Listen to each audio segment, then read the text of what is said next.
નમસ્કાર, વિશેષ રજૂઆત મંગળની મહાદશામાં આપનું સ્વાગત છે। હું છું અન્વી। દર્શક મિત્રો, આપની કુંડળીમાં રહેલા ગ્રહો આપણને ડગલે ને પગલે અસર કરતા હોય છે। ગ્રહ બદલાવાથી અસરો પણ બદલાઈ જતી હોય છે। આજની વિશેષ રજૂઆતમાં વાત કરવી છે મંગળની મહાદશા શું છે, તેની ભારત દેશ પર કેટલી અસર થશે, કેટલા સમય સુધી આ અસર રહેવાની છે, વ્યક્તિગત જીવન પર તેની કેટલી અસર જોવા મળશે। આ તમામ બાબતો વિશે આજે આપણે જાણવાના છીએ। આ બાબતે જાણકારી આપવા માટે આપણી સાથે જોડાયા છે જાણીતા જ્યોતિષાચાર્ય ડોક્ટર હેમિલ લાઠિયા। હેમિલભાઈ, સ્વાગત છે કાર્યક્રમમાં। નમસ્કાર હેમિલભાઈ, પહેલો પ્રશ્ન આપણે કરવા માંગીશ કે ભારતની કુંડળી મુજબ મંગળની મહાદશાની કેટલી અસર જોવા મળશે? જો સૌપ્રથમ તો આપણે ભારતની કુંડળી એટલે કે વૃષભ લગ્નની કુંડળી જે બની છે એના જે અંશ ગણતરી મુજબ શરૂ કરીએ તો વિષુવંતરી મહાદશા મુજબ મંગળની મહાદશાની શરૂઆત છે। હવે આ મંગળની મહાદશા એટલે આમ જોવા જઈએ તો અંકશાસ્ત્ર મુજબ અત્યારે 2025 એટલે કે 9ના આંક મંગળનું જ વર્ષ ચાલી રહ્યું છે। એટલે 2025 એટલે 2 + 0 + 2 + 5 એટલે કે એવી રીતે 9 થાય એટલે 9નો આંક મંગળનો છે। એટલે કે મંગળના આંકમાં જ આપણા ભારત દેશને મંગળની મહાદશા શરૂ થાય છે। હવે મંગળની જે મહાદશા જે શરૂ થાય છે એ વર્ષ 2032ના ઓગસ્ટ માસ સુધી ચાલશે। એટલે કે 7 વર્ષ સુધી ચાલશે। હવે આ જે મહાદશા જે છે એ મહાદશાનો આપણો જે માલિક છે ભારત દેશની કુંડળીમાં એ બીજા સ્થાનમાં બેઠો છે। એટલે એ રીતે એનું ફળકથનની શરૂઆત થાય। હવે એમાં પણ આપણે જો મહાદશા વિશે થોડીક સમજૂતી કરીએ કે આ 7 વર્ષ એક સરખું ફળ ના આપે, કારણ કે આપણે કોઈ પણ રાષ્ટ્ર બાબતનું ફળકથન કરીએ ને તો મેદનીય જ્યોતિષમાં કેટલાક નિયમો પણ બદલાતા હોય છે। એટલે કે આપણે થોડા ઘણા તો વ્યક્તિગત કુંડળીના બેઝ પર જ જતા હોય, પણ મેદનીયમાં કેટલાક સિદ્ધાંતો અલગ અલગ હોય છે। એમાં ખાસ કરીને જોવા જઈએ તો કે મહાદશા શરૂ થાય મંગળની એટલે કે સૌપ્રથમ તો મંગળમાં મંગળ જ શરૂ થાય, પછી એની પછીની જે રાહુ છે, ગુરુ છે, પરંતુ આ જે વર્ષ બદલાય એટલે કે આપણે ત્યાં જ્યારે વિક્રમ સંવત બદલાય, ગુરુ એટલે ગુરુચાર બદલાય અને એ બધા ફળ અને મંગળની મુવમેન્ટ એટલે એની દ્રષ્ટિ ક્યારે કોની સાથે પડે અને ગોચરમાં કયા ગ્રહની કેવી દ્રષ્ટિ પડે વગેરે જેવી બાબતોનો તો આધાર આપણે જોઈએ જ છે। તદુપરાંત આપણે જે હિન્દુ વર્ષ 9 કેલેન્ડર વર્ષ થ્રુ થાય એમાં વર્ષનો રાજા, મંત્રી, સેનાપતિની ભૂમિકા જોતા હોઈએ છીએ। એ ભૂમિકામાં મંગળ ગ્રહ ક્યારે કયું પદ ભોગવે છે દર વર્ષે એની પણ એક નોંધ લેવાય છે। તદુપરાંત જોવા જઈએ ને તો સૌથી અગત્યની વાત આપણે જોવા જઈએ તો ગ્રહણની વાત બને છે। એટલે અત્યારે આપણે જોવા જઈએ, મેં હમણાં જ કીધું કે મંગળની મહાદશાની શરૂઆત આપણે મંગળના આંક 2025થી થઈ, તો એવું કહેવાય છે કે આગામી માસ સપ્ટેમ્બરમાં 2 ગ્રહણ છે। હવે એમાં એક ગ્રહણ તો દેખાવાનું છે। એટલે કે મંગળની મહાદશા જ્યારે શરૂ થાય એના પ્રથમ માસ દરમિયાન જ 2 ગ્રહણની અસર છે। એટલે કે મંગળની મહાદશાની ગણતરી વખતે આ મુદ્દો પણ ધ્યાનમાં રાખવામાં આવતો હોય છે। તદુપરાંત આપણે બીજી બધી પણ ગણતરીઓ ગોચરના ગ્રહોની સ્થિતિ એ આપણે જોવા પડતી હોય છે કે ભારત દેશની જે આપણે વૃષભ લગ્નની કુંડળી છે એમાં જે લાંબા ગાળાના ગ્રહ છે જેવા કે શનિ, રાહુ, કેતુ અને ગુરુ એનું ભ્રમણ શું છે। ગુરુ ગ્રહ આમ જોવા જઈએ તો મંગળની મહાદશામાં ગુરુ ગ્રહ જે છે એ અતિચારી હમણાંના વર્ષોમાં રહેશે। એટલે કે 2025માં તો રહેશે, પણ આગળ પણ એનું ભ્રમણ અતિચારી પ્રમાણેનું છે। ગુરુ જ્યારે અતિચારી બને ને ત્યારે પણ કેટલાક વિશિષ્ટ બનાવોની નોંધ લેવાતી હોય છે। એટલે આ એક મુદ્દો પણ અતિચારી ગ્રહોને આધારે પણ આપણે લેતા હોઈએ છીએ। સાથે સાથે કયો ગ્રહ કેટલા સમયમાં વક્રી થાય છે ક્યાં સુધી વક્રી થશે અને કેવું ભ્રમણ કરશે એની ખાસ ગણતરી પણ ધ્યાનમાં લેવાતી હોય છે. એટલે કે આ આખી મંગળની મહાદશાની જે પદ્ધતિ છે, આપણે 2032 સુધી ફળકથન કરીએ તો એક સરખું જ ફળ આપે એવું માનવામાં આવતું નથી. એટલે કોઈ વર્ષે સારું, નરસું, ઉતાર ચઢાવવાળું, સામાન્ય કે પછી પરીક્ષાલક્ષી વસ્તુઓ આમાં આવે. અને મંગળની મહાદશામાં ખાસ કરીને કે મંગળ શેનો કારક છે, તો મંગળ જોવા જઈએ તો યુનિફોર્મ એટલે કે પોલીસ, આર્મી અને રાજકીય વ્યક્તિ અને કેટલાક એવા વિશિષ્ટ ધંધા છે એનો જે કારક ગ્રહ છે, અને ખાસ કરીને એગ્રીકલ્ચરમાં પણ એનો ભાગ ભજવે છે. એટલે આ બધી વસ્તુ પર મંગળની મહાદશા અને એ ભારતની કુંડળી મુજબ તેનું ભ્રમણ અનુલક્ષીને આપણે વાત કરવી પડે. અને એ પણ દરેક વર્ષમાં, એટલે કે દરેક વર્ષમાં આપણે એનું સંક્ષિપ્ત ફળકથન, આપણે જ્યારે વાર્ષિક ફળકથન કરીએ ત્યારે આ મુદ્દો ધ્યાનમાં રાખીને કરવામાં આવતો હોય છે. કારણ કે એમાં ખાસ નોંધનીય બાબત એ છે કે વર્ષમાં વર્ષનો રાજા સંવત્સર કયું છે, કઈ વિષિનું છે. એટલે કે 3 વિષિ હોય છે. એ 3 વિષિમાં આપણે એક ઓળખ હોય છે કે બ્રહ્મા, વિષ્ણુ અને મહેશ.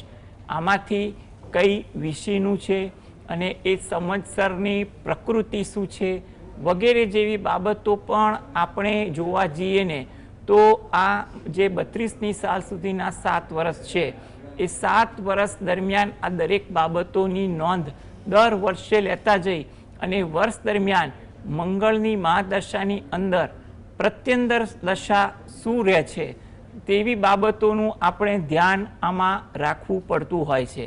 એટલે કે આ સમગ્ર બાબત, આખી મંગળની મહાદશા જોવા જઈએ ને તો દરેક બાબતે વિશિષ્ટ રીતે નોંધ કરીને એમાં ક્યાંક કોઈક જગ્યાએ કોઈ કાયદાકીય બાબતની દ્રષ્ટિએ, એગ્રીકલ્ચરની દ્રષ્ટિએ, રાજકીય દ્રષ્ટિએ અને કોઈ જગ્યાએ ભૌગોલિક અને આંતરરાષ્ટ્રીય દ્રષ્ટિએ કોઈ જગ્યાએ મોટું મહંત અંશે કોઈક જગ્યાએ ફળ આપતું પણ હોય છે, કોઈ જગ્યાએ કોઈ ઘટનાનો કારક પણ બનતું હોય છે. કારણ કે મંગળ કોઈ ઘટના માટે કારક પણ ગણી શકાય છે અન્ય ગ્રહોની ગણતરીને સાથે રાખીને. એટલે આ સમગ્ર પ્રકારનું જે અવલોકન છે એ આપણે મંગળની મહાદશામાં આપણે જે ગણતરી કરીએ ને એ દરેક તબક્કે તબક્કે એની નોંધ લેવામાં આવતી હોય છે. એટલે સામાન્ય રીતે આ આખી મહાદશા, આમ તો ઘણા મહાદશા લાંબા અંતરની હોય છે એટલે એનું સંક્ષિપ્ત ફળકથન ના હોય, એક વિગતવાર હોય, પણ આપણે ઘણીવાર એનું સંક્ષિપ્તમાં કોઈક મુદ્દા માટે આપણે ફળકથન કરતા હોઈએ છીએ. એટલે આવી બધી બાબતો મહાદશામાં આપણે જોતા હોઈએ છીએ ખરા. અત્યારે આપણે જે કહીએ કે ભારતની જે મહાદશા આપણે મંગળની શરૂ થવાની છે એ આપણે વિષુવંતરી પદ્ધતિથી આપણે ગણતરી કરી છે. ઘણી જગ્યાએ અષ્ટોંતરી દશા, યોગની દશા વગેરે જેવી દશાને આધારે પણ કેટલાક વિદ્વાનો ફળકથન કરતા હોય છે. દશાનું ગણિત ઘણું વિસ્તૃત હોય છે, પરંતુ સામાન્ય રીતે વ્યક્તિગત વિદ્વાન પોતાના અનુભવ અને કેટલાક નિયમોના એના જ્ઞાનને કારણે એ પદ્ધતિનો ઉપયોગ કરતા હોય છે. પરંતુ મહંત અંશે આપણે વિષુવંતરી મહાદશાનો અભ્યાસ વધુ થતો હોય છે અને વધુ વિદ્વાનો કરતા પણ હોય છે. એટલે અત્યારે આપણે જે આખી આ ગણતરીની વાત કરીએ છીએ ને એ આખી વિષુવંતરી મહાદશાની ગણતરી મંગળની, અને એ મંગળ ભારત દેશની કુંડળીમાં કયા સ્થાનમાં રહ્યો છે અને એ ક્યારે કોની સાથે યુતિ પ્રત્યુતિ કરશે કે એમાં પણ ઘણીવાર એ જોવાનું અગત્યનું હોય છે કે સર્વદોભદ્ર એટલે કે નક્ષત્રની ગણતરીમાં એ ગ્રહ કયા નક્ષત્રમાં ભ્રમણ કરી અને ક્યારે કોઈ મોટો વેધ કરે છે વગેરે જેવી બાબતો એક સામાન્ય અભ્યાસ કરી અને પછી એક આપણે ભારત દેશ અંગેનું આપણે ફળકથન કરી શકાય.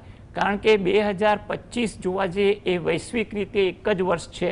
એટલે કે દુનિયામાં કોઈ પણ જગ્યાએ 2025 વર્ષ ચાલતું હોય પરંતુ આ મંગળની મહાદશાની વાત કરીએ તો ભારત દેશની કુંડળીને અનુલક્ષીને આપણે એ વાત કરતા હોઈએ છીએ.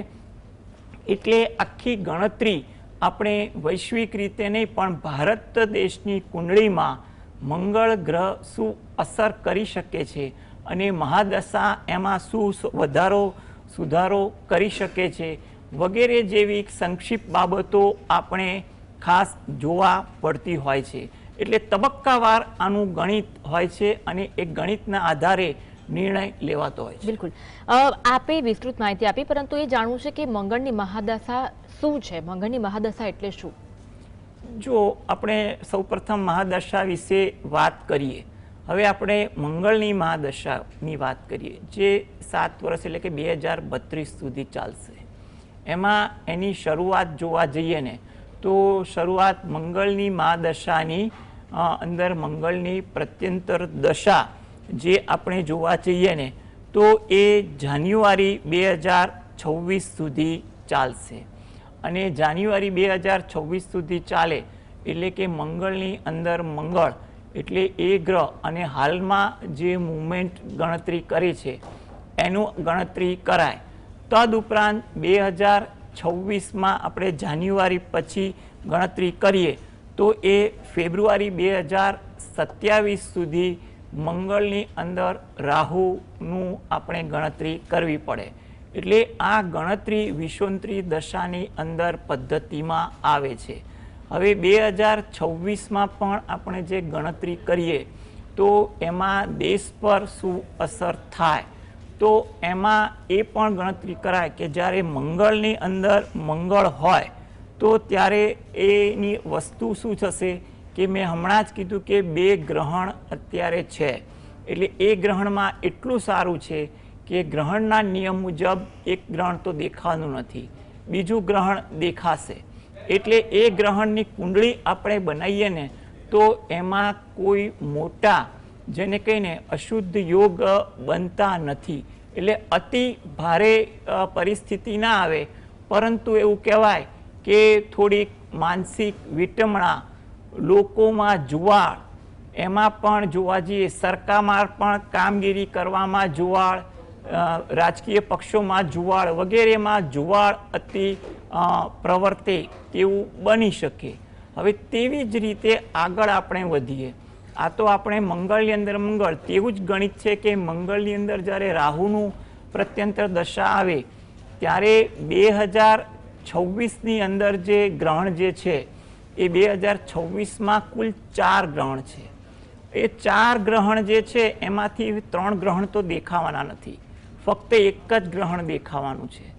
અને એમાં પણ જોવા જઈએ ને કે ગ્રહમાં જે લાંબા ગાળાના ગ્રહનું જે પરિવર્તન છે ને એમાં તો શનિ તો એ રાશિમાં જ રહેશે, ખાલી અતિ અને વક્રીના ભ્રમણને નિયમને બાદ કરતાં મીન રાશિમાં જ રહેશે.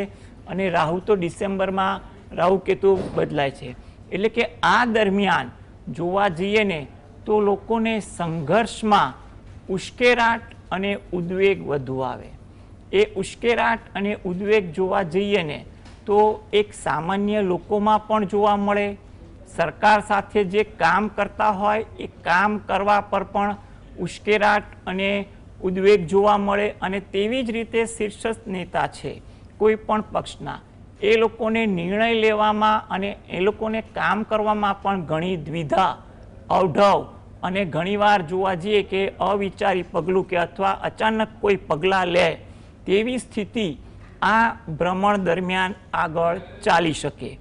તેવી જ રીતે આપણે જોવા ગણતરી કરવા જઈએ તો કે એના પછી શું, તો કે એના પછી ગણતરી કરવા જઈએ તો એમ કહેવાય કે 2026 સુધી તો આપણે વાત કરી, તો પછી 2027માં એનું શું? તો 2027માં મંગળની અંદર જે ગુરુ આવે, પછી 28માં 29માં જે મંગળની અંદર શનિ ચાલે, આ જે સાયકલ ચાલે તો એમાં 27 અને 28માં 5 ગ્રહણ છે. પરંતુ એમાં પણ આપણે એમ કહેવાય ને કે 3 ગ્રહણ જે છે એ તો દેખાવાના નથી. અને એમાં પણ 3 ગ્રહણ દેખાવાના નથી ને તો એની જે કુંડળી બને છે જે દેખાવાના છે એની કુંડળી પણ એટલી વિસ્ફોટક બનતી નથી. છતાં પણ ગ્રહ પરિવર્તન થયા 26 ડિસેમ્બર પછી, એટલે કે રાહુ કેતુએ સ્થાન બદલ્યું, એટલે એ સ્થાન બદલે એટલે એની અસર, અને પાછો આ મંગળ ગ્રહનું પ્રકૃતિ છે અને ગુરુ અતિચારી છે, આને કારણે પણ સરકારના નિર્ણયો એને કારણે સરકાર અને પ્રજા વચ્ચે ખૂબ જ ઉદ્વેગ આવે. કઈ પણ જગ્યાએ એવી પોલિસી આવે કે જેની અસર કામકાજ પર પણ પડે, વિદેશ નીતિ પર પડે, કોઈ પણ જગ્યાએ વિદેશ બાબતોમાં સંઘર્ષ આવે તેવું એક વાત બનવા જોગ છે. એટલે આવી એક પદ્ધતિ જે છે આખી એ સાયકલ પર ગણતરી કરવામાં આવે, એટલે કે વર્ષ દરમિયાન ક્યારે કયો ગ્રહ બદલાય છે, કુંડળીમાં શું અસર કરે છે. ખાસ કરીને મંગળની જ્યારે ચોથી દ્રષ્ટિ, સાતમી દ્રષ્ટિ કે આઠમી દ્રષ્ટિ રાહુ પર, કેતુ પર કે શનિ પર પડે ત્યારે એટલા સમય પૂરતું થોડોક તણાવ વધે એવું પણ કારણભૂત આપણે ગણી શકાય. એ ત્યારે ગોચરના ગ્રહ, કારણ કે મંગળનું જોવા જઈએ ને કે ભ્રમણ એ એના દિવસોમાં હોય છે, લાંબા ગાળાનું ના હોય પણ એક માસિક પદ્ધતિનું હોય છે. એટલે એક ગણતરી મુજબ એ સમયગાળા દરમિયાન ક્યાંક ઉદ્વેગ આવે એવું બને, એટલે એ ગોચરનો સમય આપણે જાણીએ તો એનું એક આખું અવલોકન કરીએ તો ત્યાં થોડોક આપણને એમ લાગે કે સંઘર્ષવાળું વાતાવરણ જોવા મળી શકે. એટલે આ આખી જે પદ્ધતિ છે એ પદ્ધતિના જે નિયમો છે એનું અસર એમાં કરે. અને ખાસ કરીને ગરમી, વીજળી જેવી બાબત, એટલે કે પાવર જેવી બાબતોમાં પણ ક્યાંક અતિશયોક્તિ આવી શકે. એટલે કે આ વર્ષોમાં ગરમીનું પ્રમાણ વધે, વીજળીને લગતી કોઈ સમસ્યા ઊભી થાય અથવા વીજળીને કારણે વિસ્ફોટો વધે તેવું કારણ બનવા જોગ ખરું. એટલે આવી બધી બાબતો કારણ પર આ ભ્રમણ અને તે વખતનું આપણે જે જનરલ પ્રિડિક્શન કર્યું વગેરે જેવી બાબતોમાં આપણે આ એક વસ્તુ નક્કી કરી શકાય. એટલે કે આપણે જોવા જઈએ ને કે જો હમણાં સામાન્ય રીતે 25ની શરૂઆતમાં શું થઈ શકે, 26માં શું અંદાજ છે, 27માં શું, એ આખા ગણિત સાથે વાત કરીએ ને તો સાધારણ રીતે આ પ્રકારની મૂવમેન્ટ આ મંગળની મહાદશામાં જોવા મળે તેવું દેખાય છે ખરું. બિલકુલ. કેટલી લાંબા ગાળા સુધી આ અસર જોવા મળી શકે છે અને ખાસ કરી 2025માં કઈ કઈ અસરો જોવા મળશે? જો આ લાંબા ગાળાની અસર તો છે જ, એટલે કે આ 7 વર્ષ ચાલે એટલે ઓગસ્ટ 2032 સુધી. હવે આનું આખું ગણિત જોવા જઈએ તો હમણાં કીધું કે 2025માં જોવા જઈએ તો મંગળની અંદર મંગળ આવી રહ્યો છે, એટલે કે એની અંદર સીધી અસર જો કે ભારત દેશમાં આમ જોવા જાઓ તો કે કુંડળીમાં જે 7મું સ્થાન છે ને એ બાધક સ્થાન છે અને 12મું સ્થાન વ્યય સ્થાન છે. એનો માલિક બીજે મિથુનમાં એટલે કે મારક સ્થાનમાં બેઠો છે. એટલે કે આની અસર જોવા જાઓ ને તો એમ કહેવાય કે રાજકીય રીતે ઘણા અઘરા અને આકસ્મિક નિર્ણયો આવે તેવું ચોક્કસ બનવા જોગ છે. કોણ ક્યારે કેવો નિર્ણય લે, કોણ ક્યારે કેવો પ્રતિભાવ આપે તેવું બની શકે. કોઈ રાષ્ટ્રીય કક્ષાના નેતાના આરોગ્ય અંગે પણ કોઈ મોટી દ્વિધા ઊભી કરે તેવા પણ યોગ આ સમયગાળા દરમિયાન બનવા જોગ છે. એમાં પણ ખાસ કરીને જો આપણે મંગળની મહાદશાનું ફળ કથન કરીએ તો મેં હમણાં તો આપણને કીધું તો 2029ની સાલમાં ભારત દેશમાં 6 ગ્રહણ છે અને એમાં પણ એટલું આપણે કહી શકીએ કે થોડાક સદભાગ્ય કહેવાય કે 4 ગ્રહણ તો દેખાવાના નથી, 2 ગ્રહણ દેખાવાના છે. પરંતુ પરિસ્થિતિ એવી બને છે કે આ ગ્રહણની જે ઇફેક્ટ છે, કારણ કે જે દેખાવાના ના હોય એ ગ્રહણનો ક્યાંક થોડોક પડછાયો એટલે કે એનું કોઈ ફળકથન તો કોઈક રીતે કોઈક જગ્યાએ પડતું હોય, એ રીતે ગણતરી કરવા જઈએ આ 6 ગ્રહણનું અને એ વખતના ગ્રહોની સ્થિતિ એ તમને જોવા જાઓ તો 2030માં દેખાશે અને પણ એમાં પણ જો 2030ના એપ્રિલ મહિનાથી શરૂ કરો તો 2031ના જુલાઈ મહિના સુધી, એટલે કે 1 વર્ષ અને 4 મહિના આપણા માટે જોવા જઈએ ને તો ભારત દેશની પ્રજા માટે પરીક્ષાલક્ષી હશે. પરીક્ષાલક્ષી એટલે કે એ લોકોમાં ઉદ્વેગ, આવેશ તો સાધારણ રીતે વધે, પરંતુ પરિસ્થિતિ એવી કોઈ કારણ ઊભી થાય કે જેને કારણે પણ થોડીક માનસિક દ્વિધા ઊભી થાય. રાજકીય શક્તિ પણ થોડીક ડામાડોળ થતી જોવા મળે, એમાં પણ થોડીક દિશાહીનવાળું વાતાવરણ જોવા મળે તેવું પરિણામ બને. એમાં પણ વિદેશ નીતિ અને આપણા પડોશી દેશોની ચંચુપાત નાનામાંથી મોટી થાય તેવી પણ એક વાત બને. પરંતુ મંગળ સાહસનો પણ કારક બને છે અને સૌથી મોટું સદભાગ્ય આપણા ભારત દેશનું અત્યારે આપણે અને ભારત દેશની પ્રજા માટે કહી શકાય કે મંગળની જે મહાદશાની શરૂઆત છે એમાં ગણપતિ દાદાના પર્વથી શરૂ છે. એટલે કે શરૂઆતમાં જ ગણપતિ દાદાનો પર્વ આપણે જોઈ શકીએ છીએ. એટલે કે એની અસર આપણને શરૂઆતમાં જ મહેરબાની ગણપતિ દાદાની રહે અને પરિણામે એવું કહેવાય કે સમગ્ર મહાદશા પર એની આશીર્વાદની દ્રષ્ટિ રહે તો જે આ મોટી પરિસ્થિતિ જે 1 વર્ષ 4 મહિનાની આપણે ગણી કે 2030ની સાલના એપ્રિલથી 31ની સાલના જુલાઈ સુધીનું, એમાં જે સંઘર્ષ હોય તો શરૂઆતમાં જે આપણને આશીર્વાદ પ્રાપ્તિ શરૂ થઈ છે મંગળની મહાદશા, એમાં આપણો ઘણો સારો બચાવ થાય અને એ પરીક્ષાના સમયમાં આપણે આપણા ગણપતિ દાદાની કૃપાથી આપણે પરીક્ષા પણ સારી રીતે પસાર કરી શકીએ તેવા પણ યોગ બને છે. કારણ કે ગ્રહણ એટલા વિકટ પણ નથી અને એ વખતે ગુરુચારનો નિયમ જોવા જઈએ, સંવત્સરનો માલિકનો નિયમ જોવા જઈએ, વગેરે નિયમ જોવા જઈએ ને તો આમાં પણ એટલું ગંભીર ચિંતાજનક જેવું કોઈ વાતાવરણ બનતું નથી. એટલે કે પરિસ્થિતિ ઊભી થાય પણ પરિસ્થિતિને આપણે સરળતાથી પહોંચી વળીએ ને એવું પણ આપણે બની શકીએ. હા, મહેનત કરીએ અને ભારત દેશના લોકો મહેનત કરવાને સંઘર્ષ કરવામાં પાછા પડતા નથી અને તે વખતે પણ પાછા નહીં પડે.